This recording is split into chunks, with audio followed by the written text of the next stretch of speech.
Hello guys, welcome back to my channel Radhe Radhe ব্লগে সবাইকে স্বাগতম। আজকে তোমাদের সাথে একটা রেসিপি শেয়ার করলাম। আজকে তোমাদের সাথে যে সুন্দর রেসিপিটা শেয়ার করতে চলেছি, স্বাদেরই মাংসের ঝোল। তার জন্য প্রথমে কড়াইয়ের মধ্যে তেল দিয়েছি। তেল দিয়ে কড়াইটা ভালো করে গরম করে দুটো শুকনো লঙ্কা, দুটো তেজপাতা আর কিছু কাঁচা পেঁয়াজ দিয়ে নাড়াচাড়া করলাম। সুন্দর করে পেঁয়াজটাকে লাল লাল করে ভাজতে হবে। যতক্ষণ পেঁয়াজের থেকে রস নেবে ততক্ষণ ওটাকে ছাড়া যায়। পেঁয়াজটা ভাজতে ভাজতে আরেকদিকে মাংসটাকে একটু নুন দিয়ে ম্যারিনেট করে রাখবো। ভালো করে নুনটা দিয়ে ম্যারিনেট করে রাখলে মাংসের ভিতরে নুনটা ঢুকবে।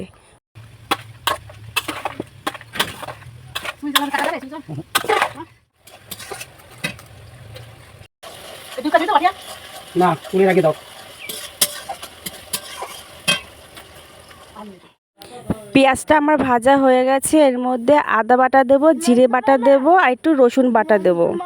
আদা রসুনে যতক্ষণ গন্ধটা না যাবে ততক্ষণ কিন্তু জিনিসটাকে কষিয়ে যেতে হবে। এবার মানে একসাথে দিয়ে দিতে আবার কি বলবো।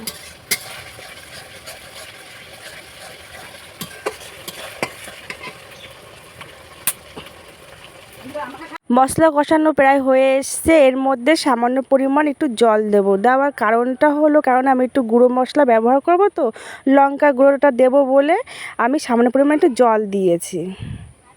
এর মধ্যে হাফ চামচ মতন লঙ্কার গুঁড়ো দিয়ে দেবো আর হাফ চামচ মতন হলুদ গুঁড়ো দিয়ে দেবো।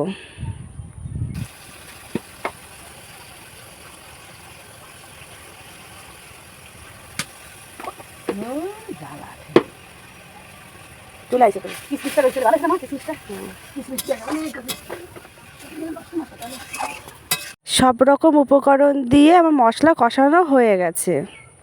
মশলার মধ্যে আমি আলুগুলো ছেড়ে দেবো, কিন্তু আলুগুলো কিন্তু ভাজা না, কাঁচা আলু।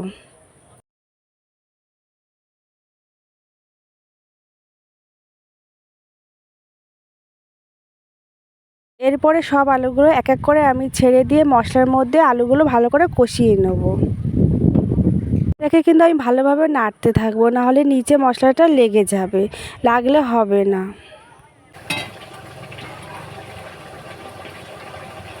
আলুগুলো কিন্তু আমার সিদ্ধ হয়ে এসছে। আলুগুলো কষানো হয়ে এসছে। এর মধ্যে আমি মাংসগুলো ছেড়ে দেবো। ছেড়ে দিয়ে ভালো করে নাড়াচাড়া করব। এরপরে মাংসটাকে ভালো করে কষাতে থাকবো। এই 2.5 কেজি নাড়তে পারি না, রয়েছে 5 কিলো মাংস রান্না করে, বুঝতে পেরেছিস?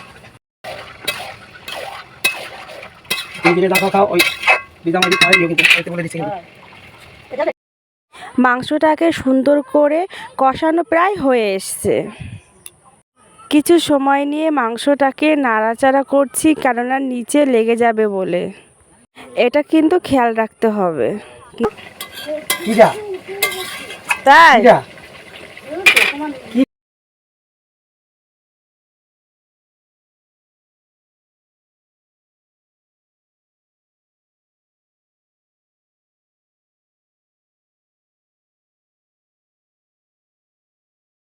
প্রথমে যেহেতু আমি লঙ্কা গুঁড়ো ব্যবহার করেছি বলে আবারও আমি লঙ্কার বাটা ব্যবহার করছি, কেননা ঝালের পরিমাণটা ঠিক রাখার জন্য।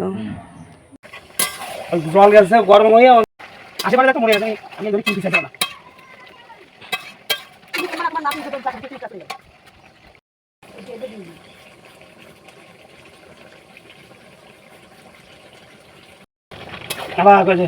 আমার এই গরম, আমি হলো পেট ভরে খাবো, আমি খাবার আমি তাই আমি খাবো, আমার লজ্জা করে লাভ আছে? ওই গরম না গেলে অল্প অল্প খালি ঘুরে ঘুরে করতেছিলাম, দেখতেছি।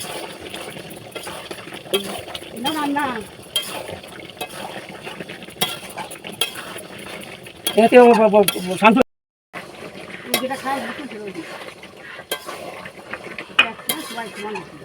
মাংসটা সুন্দর করে কষানো হয়ে গেছে। দেখো কি সুন্দর একটা কালার এসছে।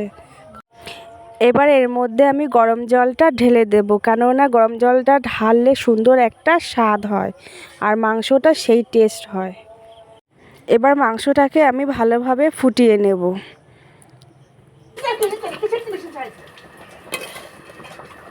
আমার আমি সহ্য করতে পারতেছি না, শরীর এত খারাপ বিশাল আমার।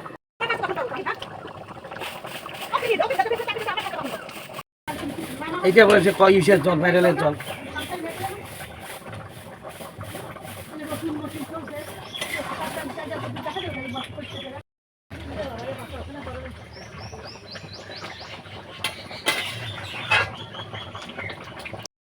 মাংসটা আমার পুরোপুরি হয়ে এসছে। এবার সবার শেষে আমি গরম মশলা দিয়ে নামিয়ে দেব।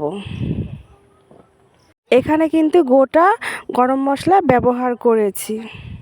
আজকে আমার রান্নাটা কিন্তু এইটুকুই ছিল। তোমাদের এই ভিডিওটা কেমন লেগেছে অবশ্যই আমাকে কমেন্ট করে জানিও, আর বন্ধুদের কাছে শেয়ার করে দিও, পারলে একটু লাইক করে দিও, ঠিক আছে? আর আমার এই চ্যানেলটা কিন্তু সাবস্ক্রাইব করতে ভুলে যেও না। আমার রেসিপিটা কিন্তু শেষ করছি। তোমরা সবাই সুস্থ থেকো, নিজেকে খেয়াল রেখো, আর পরবর্তী ভিডিও আমি নিয়ে খুব তাড়াতাড়ি আসছি।